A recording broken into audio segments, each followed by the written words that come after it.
दोस्तों, हर कोई एक्सेप्ट करता है कि पैसा ही सब कुछ नहीं होता और कुछ चीज़ें पैसों से भी नहीं खरीदी जा सकती। पर एक बात भी सच है कि इस दुनिया में पैसा ही सक्सेस का दूसरा नाम माना जाता है।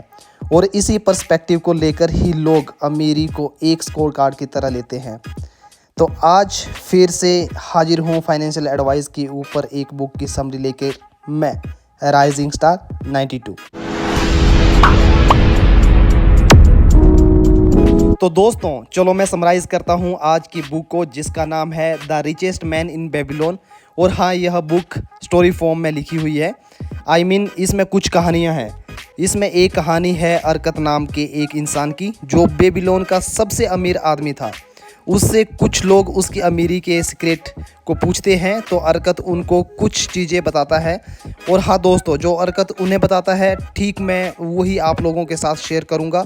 और उन बातों को मैंने 4 स्टेप में ब्रेक डाउन किया है आज के हिसाब से। तो चलिए डायरेक्ट आते हैं उन्हीं 4 स्टेप के ऊपर।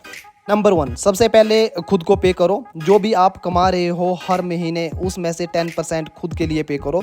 इसका मतलब ये बिल्कुल भी नहीं है कि आप हर महीने नए कपड़े, नए जूते और महंगा मोबाइल खरीदो और कहो कि मैं खुद के लिए पे कर रहा हूँ। खुद को पे करने का मतलब है कि अपनी कमाई का 10% अपनी सेविंग में डालें। कई लोग कहेंगे कि बहुत मुश्किल है, हम कैसे कर सकते हैं, बचता ही नहीं है। जबकि ऐसा नहीं है। ज़्यादातर लोग पार्किंसंस लॉ का शिकार हैं, जो कहता है कि कमाई के हिसाब से हमारे एक्सपेंसेस मैच हो जाते हैं। जब कोई इंसान 10,000 रुपये कमाता है, उसके एक्सपेंसेस उतने ही होते हैं कि ताकि उसका घर चल सके। लेकिन जब वो 20,000 कमाने लगता है, तो उसके खर्चे भी अपने कमाई के साथ इंक्रीज हो जाते हैं। तो दोस्तों, ये है पार्किंसंस लॉ। अगर आप 10% सेव नहीं कर सकते, तो एक सिचुएशन इमेजिन करो। मान लो कि आप एक जगह पर काम करते हो और आपकी सैलरी 20,000 है, और एक दिन आपका बॉस कहता है कि बिजनेस अच्छा नहीं चल रहा है और इस महीने से आपको 20,000 नहीं दे पाऊंगा, 18,000 ही दे सकूंगा। तो इस सिचुएशन में बहुत सारे लोग मान जाते हैं और कि चलो यार 18,000 में ही काम चला लेंगे। लेकिन अगर सेविंग की बात आती है, तो वो हमसे नहीं हो पाएगा।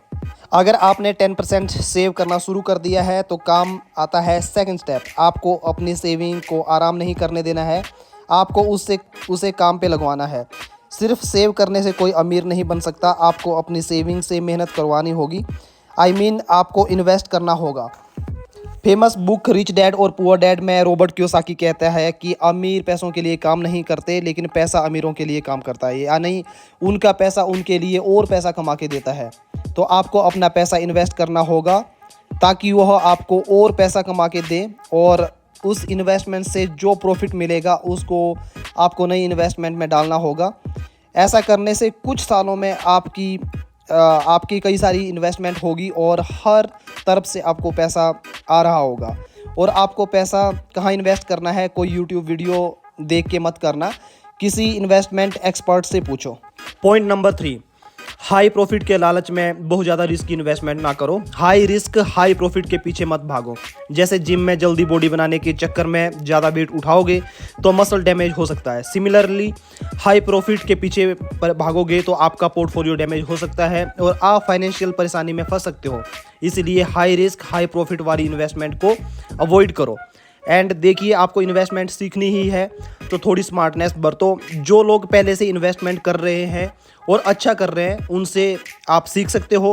स्टेप नंबर 4, इनकम के कई सोर्सेज बनाओ। जिस तरह आपको कभी भी सिंगल सोर्स ऑफ इनकम पे डिपेंड नहीं होना है, सिंगल इनकम में डिपेंड होना बहुत रिस्की है, उसी तरह सारा पैसा एक ही जगह इन्वेस्टमेंट नहीं करना चाहिए, वो भी बहुत ज़्यादा रिस्की है। सब कुछ एक सेक्टर में इन्वेस्ट कर दोगे और वो सेक्टर डाउन हो, वो भी आपको फाइनेंशियल प्रॉब्लम में डाल सकता है। इसलिए जो भी इन्वेस्टमेंट कर रहे हो, सब एक जगह इन्वेस्टमेंट मत करो, अलग अलग सेक्टर में इन्वेस्ट करके। इससे होगा एक सेक्टर क्रैश भी होता है तो आपको ज़्यादा परेशानी नहीं होगी।